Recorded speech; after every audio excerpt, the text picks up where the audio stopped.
Hi, and welcome back to This Day in Sports History for August the 31st. Now, on this day in 1881, so over 140 years ago, the very first U.S. men's single tennis championship took place in Newport, Rhode Island.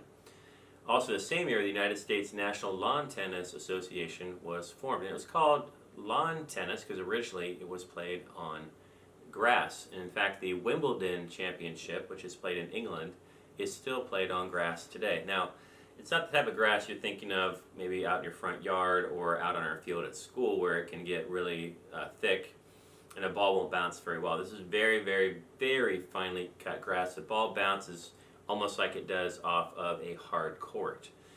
Speaking of hard court, the U.S. Open is played on a hard court as well as the Australian Open.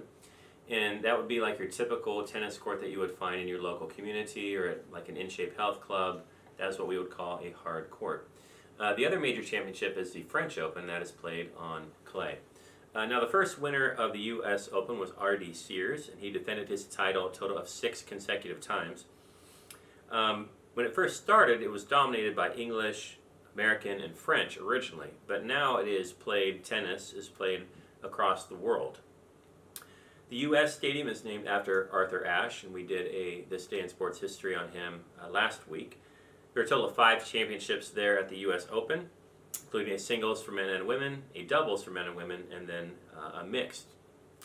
The total prize money at the U.S. Open in 2018 was $53 million. So great tennis players can make a lot of money. Just as a side note, the tennis racket used to be made of wood, okay, and they were still made with wood all the way through the late 70s, maybe even into the early 80s.